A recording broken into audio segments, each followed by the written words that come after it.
Hello and welcome to Fails, Falls, and Fuck Ups, the show that bleeds for you so you don't have to. And joining me today is singer, songwriter, performer extraordinaire, Andrew Salgado. Andrew, how are you doing before I've gotten my hands on you? I'm doing good. I don't know how long I'll be doing good on this show, but I'm doing good. If you go by average, about 5 minutes. 5 minutes. Okay. Let's see if we can cut some of that time down. So, you've been performing around, you're on tour promoting your new album, Mhm. but that's where you've gotten to. We want to talk about how you got there, but not about just the successes along the way, because I'm sure you've had a lot of them. You're a very talented person, but we don't care about that. What we care about are the mistakes, the scrapes, the Right. pains. Right. Andrew, looking back, what hurt you? Oh, so many things. You don't have enough time in your show to talk about all of them. I mean, I've trusted the wrong people. I've made a lot of just silly mistakes myself. I was on a big interview.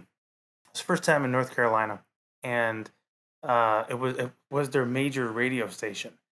And I was told that it was being taped. So you know how you call in for people who don't know, whenever they tell you it's going to be taped, there's like a little pre-interview, kind of just shoot the breeze, and then they go, okay, we're going to do a countdown, just like you did. We're going to do a countdown, Mhm. and then we're going to do this, and it was live.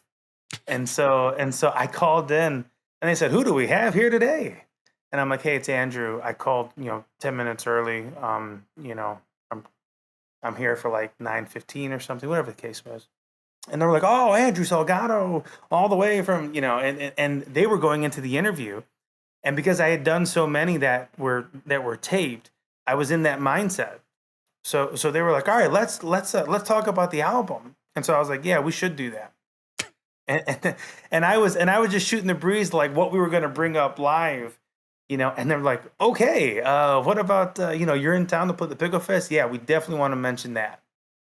And it was a whole bunch of stuff like that, and I didn't know it was live until they said, "Well, it's been fun having you for everyone listening." And I was like, "Oh God!" Come see this piece of wood starring live on stage where he'll stare at you for an hour and a half. Right? My manager had this sign, shit, and apparently she was showing it through like the window of like "You're on the air," and I was just like, I'm just oblivious to the whole thing. Earlier on, you had mentioned about starting out and Mhm. trusting the wrong people. And I Yeah, think, especially with the arts, because arts is such a personal, individual thing, that it's hard to get a business sense to start out with. So I'd like to hear a little bit more about some of the missteps along the way as you were just trying to get started. sure.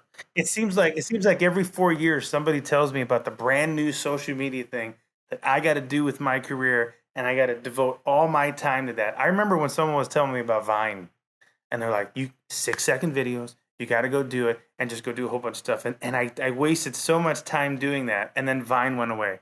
And I remember someone telling me about MySpace, like, you got to get on MySpace, and that's how you're going to grow your fans, and that's how you're going to do this, and you're going to do that. And it's kind of funny to see the ones that have like withstood the time, right? The YouTubes of the world, and the Facebooks and stuff like that. And I'm not sure how many people use Facebook anymore, anyways. But I was going to ask, what was your Friendster game like? my Friendster, I don't even, I didn't even know about that one. I've never heard that before. You've never heard of Friendster? Oh God, No. that was pre MySpace, and that was Oh like the God. first one to Okay. go away. So that would have been a hilarious joke Yeah. had you known. But I'll keep it in Uh, anyway. I can pretend really well. I'm sure my Friendster would have been exactly like all the others. By the time I learn it, it's no longer useful. So when you were doing vines, did you find yourself going like, "How do I distill my music into 6 friggin' seconds?" Yeah, I mean, I do stuff like that today. It's like, how do I make a 30-second TikTok that's gonna make someone listen to the music, right? How do I've gotten to the point in these last 2 months, and I don't know if that's why we have more streams in the last 2 months than we have in the last like 10 years. I don't know. But what I do know is I just stopped overthinking. Like I just started like posting. Like, I don't even know. Like if you asked me what I posted last week from the stores that we visited, and the radio and the media and the performances, I'd be like, I don't know. I took like a video, 6 second clip, whatever it was. I just posted it. Here we are at the Chief Records. We were there 2 weeks ago. They gave me a shirt. I fell in love with wearing the shirt. And I posted a video when I was there signing a vinyl, putting it on a shelf. But a long, long time ago, man, I would spend a lot of time just going like, okay, I'm gonna do like, the beginning of the chorus here, and then maybe I should do this over here, and maybe I should do this Halloween video on Vine, because like there was a there was a night where like none of the kids came, and so nobody, we had all this candy, so I just like poured it on myself, trying to do anything to get people to listen to the music, and I'm not someone who really enjoys attention. I don't really go out a lot. I'm a very homebody kind of studio rat, and so it's very difficult for me to do some of those TikTok things or Instagram things. So I've just kind of fallen in love, just like posting the music, and I love shows more than anything. I mean, I love being on stage. So posting an on stage video for me is just, that's more fun than anything else. Well, as long as you're touring, you're definitely generating a lot of content that you can be post up there that is Hmm. organic. Yeah. For me, I doing the show where it's very much like you need to be on social media, you need to follow this formula, Right. and it's the same formula everybody gets. Yeah. Was there a break point in trying to work with it to just being yourself, or do you still find yourself trying to work within the confines of whatever the current methodology is being pushed out there? Prior to the pandemic, I was trying to, think of all those things. The pandemic kind of broke me in a way of just like, nah, I don't have time to overthink. I'd rather spend my time trying to get another show. I'd rather spend my time writing another song. I'd rather spend my time even working out. I put on more weight than I'd like to admit during the pandemic. And, just got into a very, I wouldn't say comfortable lifestyle because it was stressful, but a very sit on the couch and do everything lifestyle. That's just not me. I love moving and kind of getting out there. And even during the pandemic, getting back to just playing some baseball, very, very poorly because I'm a lot older than I was when I was 18, 19, 20 playing, and still playing against some of that talent. Um, so yeah, I mean the break point for me was really the pandemic, and then going into this new album that was supposed to be in 2020 was more just like, no, we're not going to overthink. We're just going to do what we want to do, and we're gonna get to these vinyl stores, and we're gonna make a vinyl because it was something I really wanted to do, and we're gonna make it right. And even if it takes us an extra 4 months, we're gonna do it correctly. Because I had done stuff where we didn't do it the way that I wanted, and Why didn't you do it the way you wanted? I found myself trusting a lot of people that didn't really know what they were doing, but said they knew what they were doing, which I think a lot of artists can probably all say. Number one, and then you get someone that's like, well, I can do your publishing. I know how to do that. I know how to set it up. I know how to do metadata. And it turns out, 5 years later, none of it was done correctly, and it's all messed up, and we have to go redo it, and a lawyer's got to go in and kind of change everything up. So I think going forward, it was more patience is really, really important. I just don't like wasting days. Like I don't care if it takes us 5 months to do something. I just don't want to waste one day doing it. If that makes any sense, that might not make a lot of sense, but Maybe what you're saying is it doesn't the time isn't what matters to you, it's the quality and having it done correctly. and not wasting time. I don't like just wasting a day. Even if we do one little thing that helps us achieve what the goal is, I'm fine with that. How did you sharpen the skills that you could tell the difference? Because going back to being a young artist, you're just starting out, you have songs, you have a dream or a desire, Mhm. and for a lot of people, that's where it all dies because you don't know how to move forward. You wake up from the daydream. And then there's the reality of churning out the sausage that is the career. Right. How did you make the transition from being, you know, a boy with his guitar, a boy with a song to I'm a professional, I'm touring, I'm making music. I don't want to say on a production line, but there is a professional way of doing it and where you're creating a product for sale and for Mhm. consumption. How did you make Yeah. that tradition and what were the lessons learned? I just thought everything was, going perfect. This is amazing. Everything was amazing, right? And then, like, you're, a large amount of credit card debt, and you can't pay any bills, and you're living out of your car for 7 months, and then all of a sudden you're like, the daydream's kind of over, and now I got to figure out how to like do this for real. And it was during that process that I kind of really figured out this is a business. It's just a very fortunate business. So, you still have to switch hats. You have the real creative hat Hmm. where you have to really dive deep into what you want to say and the emotions and what you're playing, and you still have to be conscious of a commercial aspect so somebody would listen to it. But at the same time, then you have to flip it into just strictly business. I mean, I would love to sell this vinyl cheaper, but there's a price point. And I didn't learn some of my mess ups because I know that's what the show is about. I'm trying to keep that in the back of my mind. It's the first show I've ever done like this. We're talking about more of the failures and the successes. But one of the things that I really learned was selling T-shirts because I didn't even do the math. You know, people go on Shark Tank, they're like, "What is your cost of goods?" Like, I didn't know what my cost of goods was. I was Right. like, "It costs $200 for the shirts. I'm giving them away, or I'm selling them for like $15, and the shirts actually ended up costing me like $20, and then like 25 with shipping. So I would spend like 300 getting them, and I'd lose money, Right. and then I would just order more. And after a while, I went, "Why am I broke? We're selling T-shirts like crazy." And then I went, "Oh, okay. I can't sell them for that. I have to go find them for cheaper. I can't make them from Hanes. Hanes was our first t-shirt, I guess, manufacturer, and anyone can use them too. And they were expensive. It was amazing shirts. And it was funny too. As we switched to the less quality shirts, nobody wanted those, and we couldn't order in large enough quantities to get the Hanes, down. Now we don't even really sell shirts as much because we wanted to switch to something that wasn't going to be so difficult. Like because we never had the right size we needed. Whatever the person wanted, that was the size we were out of. And whatever they didn't want, we had like 15 or 20 shirts in that size. I was like, well, do you want this?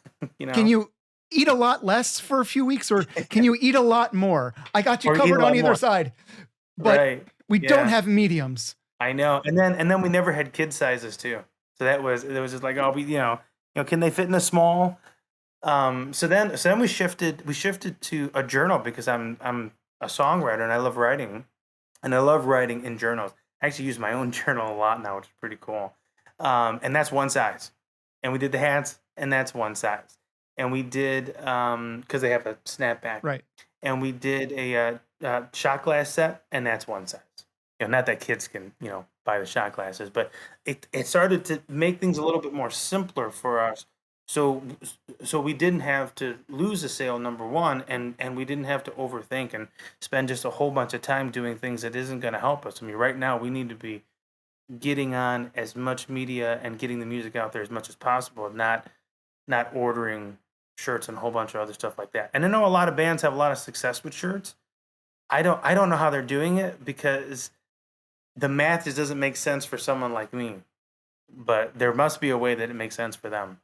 Thumb drives might be an interesting way of doing it. And also, just to throw an idea out there because I have no clue, but on a thumb drive, you could also sell it as a collectible with the album on it and get like a 2-for-1 pop out of that. Yeah, you know what's selling better than anything is the actual vinyl. And that was something that kind of like really kind of surprised me. Because I come from the CD era. I don't know Right. how old you are, but for me, like I remember having like a tape player, and then very quickly it was like CDs. And I remember my cousin had like she folded down in her car. One of those little things at the top of the car that you'd fold down Yeah. the shade, and there'd be like 10 CDs in there. Oh, more than 10. And then she would like put like three CDs in like one slot or something, and it's amazing. It's amazing how people say that texting is so distracting when they drive. Because I remember watching somebody look up for a CD, and like go through so many. I think we've always been distracted.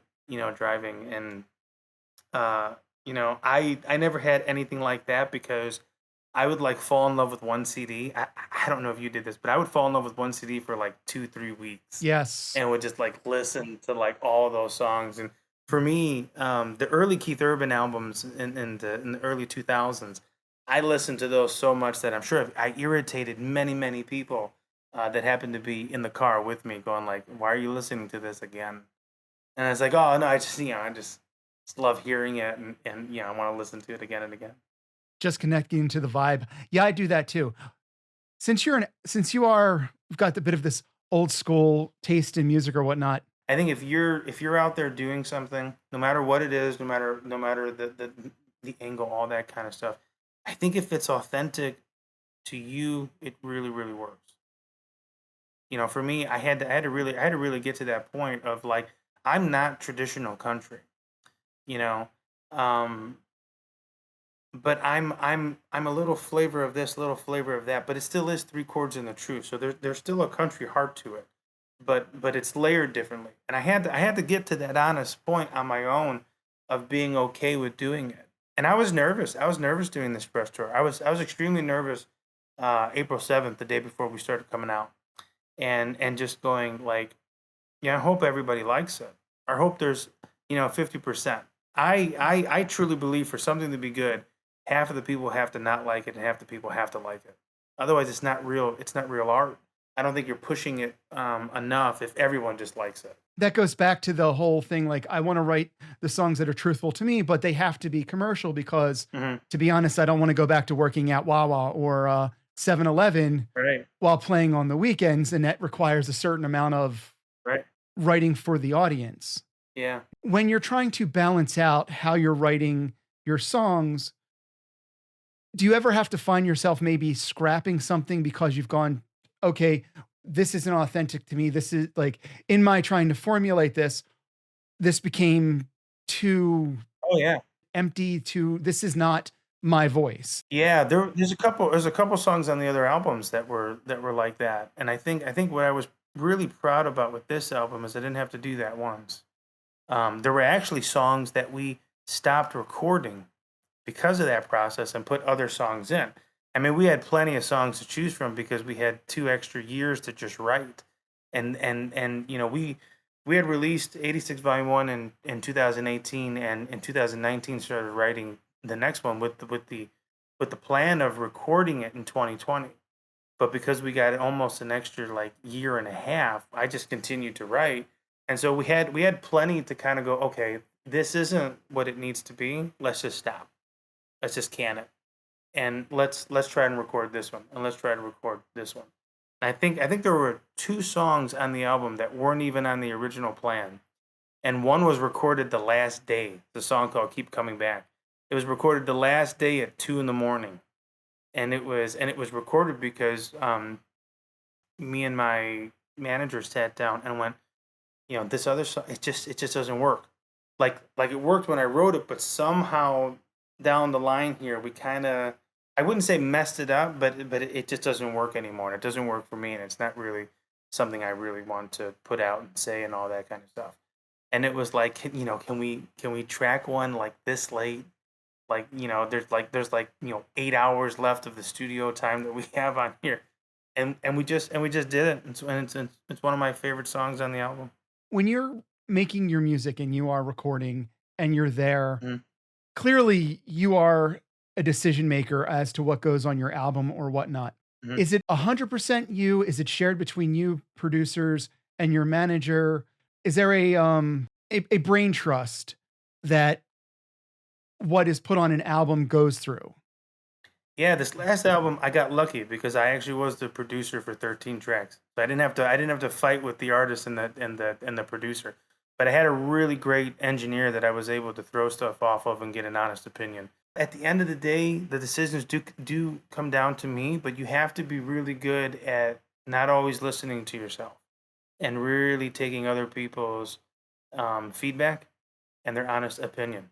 At the end of the day, if you 1000% believe something, well, then you have to go that way. But you have to be open enough to go, okay, let me really listen to that. Let me take 10 minutes. Let me take an hour. Let me sleep on it. Let me think about it. Whatever the case may be, you have to do that because it can be pretty dangerous when you're the only one making the decisions, and you can just find yourself, going down lanes and then later going on. Well, why did we do this? I was like, oh, well, this is what you wanted to do. We tried to reel you into these other ideas and go, listen, that's not going to work how you think it's going to work.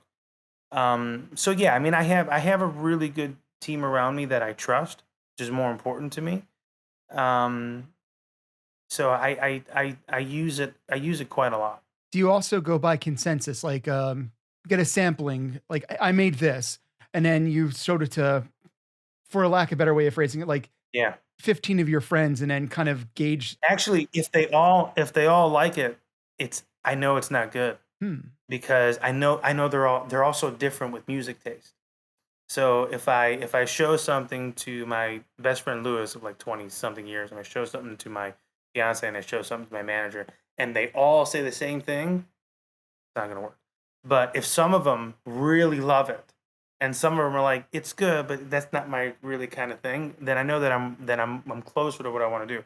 Because early on, everybody loved everything, and nothing worked because they were being nice. Right. You get that early on where it's like, oh, this is fantastic, Andrew, you're doing such a wonderful job. You are wonderful so job. talented, Andrew. You're Right. so talented. I know. And of course, nobody's honest to you at all. Right. So I have about like I would say about 10, 15, just truly, truly honest people. Like my mother is like my mom when she listened to my first album, she was like, some good songs. Some I won't listen to. And when I played her the second album, she was like, "Oh, these are really, really good songs." And I went, "Well, don't I always write good songs?" She goes, "No. Most times you write a couple really, really good ones and then some crap, but most of these are good." And then when I played her this last album, she cried a couple times, and I was like, "So what does this mean?" She's like, "No, this is really, really good, and I can't find a bad song." And it's weird. I've heard that from some people, and so it's nice. It's nice. We have heard the other side of that, which I was actually hoping to hear, because it's impossible when you have music and it moves people so much for it not to be subjective. It has to be subjective. It can't work for everybody. My love stories and my failures and my successes cannot be everybody's story. It has to find that audience that really resonates with that. Well, that is certainly true. Mhm. So now what I would like you to do is I would like you to put on your mentor hat, though just put it on top of the one you're wearing right now. And there we go. Can people Perfect. see that, or am I just doing it Yeah. for myself? Oh, people can see that. And you Okay, did it cool. for me. But yeah, That's no, there's yeah, there's a video, like it'll go up on YouTube as well sweet, as the sweet. all the all the places it goes. Talk back into the past to the musician just starting out. Yeah. What would you advise them to do and what would you advise them not to do? Number one, stay in pharmacy. All the drugs you need will be there when you need them. Number two, trust yourself more. And don't, Jesus Christ, don't overthink. And work with people who are good people. I would much rather struggle in this industry with good people than struggle with just bad people, and people that you just don't want to associate with. So it's okay to struggle. That probably, joking aside, the biggest thing that I would go back and tell myself is, you're going to struggle. It's okay to struggle. You're going to learn from the struggle. It's going to make you so much better. But do it with people that you are just proud to stand next to. And how did you That's learn to identify those people? they just identified themselves to me. You spend a lot of time with people, you really learn who they are. And that there are a lot of people in this industry that have a lot of knowledge, and there are people in this industry who have a lot of heart. And if you can find a couple people that have both of it, that's extremely rare, and you kind of hold on to those people. So I'm very proud that the people that I have now have both. You know, it's a very political answer.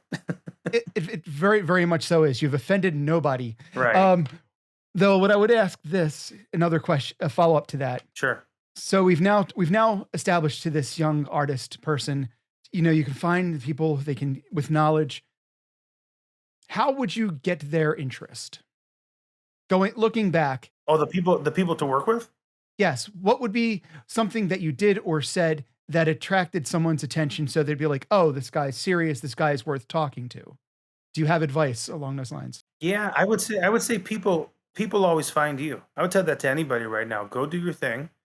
Do what you want to do it the way you want to do it, because if you're not leading the ship, nobody can get on board. You can't just kind of sit on the sidelines and think someone's going to come to you with a ship and go, "Hop on. I'm going to take you everywhere you want to go." that I've kind of learned that that's really not how it works. And also be patient. Just because someone says they want to hop on doesn't mean that you need to let them. You need to take some time and go, okay, well, let's talk for a little bit. I was so eager to just jump on the boat, man, that I mean I did it in seconds. It was like, what? You want to work with me? This person wants to work with this person. Let's just go. This is amazing. This is incredible. I can't believe my life has changed. And now kind of looking back, like the biggest thing is you need to know where you're going, where you want to go, and how you want to get there, and people will find you. And it might not be a lot. So just continue to do it. Just continue to do it. There's a lot of people who need to make money in this industry, and they will find someone to make money with. That's the way that they stay in the industry. And also, there are a lot of times too where, as I've gotten older, I've seen younger writers that I think are just fantastic, that I think are going to do something one day. So I'll just reach out and go, hey, I'd love to write with you because I think you're going to do something. And I've been really, really honest with those people too, telling them, I think you've got a lot of talent. And I didn't necessarily do that when I was younger. I just wrote with anybody at any time. I was like, you want to write, you want to write, you want to write, you want to write.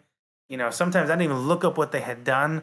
I was just randomly going and writing, going, I want to write a song 'cause I want to get a cut and I want to get a deal and this and that. And that wasn't really the right approach for me personally. It was more I needed to really listen and go, hey, I love what you do. And because I listened to what you're doing and all this other stuff, like this is what I can bring to the table. Great, great. So now I would like to give you the opportunity to, you've mentioned it a couple times, but plug yourself. What are you doing? Why are you doing it? How can people get involved with doing it? Yeah, it's andrewsalgado.net, Instagram, Facebook, YouTube, TikTok. I'm so good at those things, like I talked about before. Yeah. At Andrew Salgado, Salgado. We're going to be in Texas, I think, another week. I don't know when this is going to air, but we're going to be here until the 27th. And then we're going to start touring with the full band, I think like July, August, kind of like late summer, early fall. And, hopefully we don't stop. The goal, we don't always meet the goals, but the goal is to really tour a lot because we haven't really done anything since 2019. There he goes. A true troubadour of the American experience. Was there a question I should have asked Andrew, but didn't? If so, drop it in the comments, and I will be sure to get Andrew to drop a little more rhythm onto your blues. As for me, follow me on all the socials. Next week, I am joined by Jim Meskimen, voice actor extraordinaire, an incredible impressionist, and a man who found his voice after a few very critical mistakes. I just sort of I flinched. And even though I had this great offer, there was another offer on the table from a producer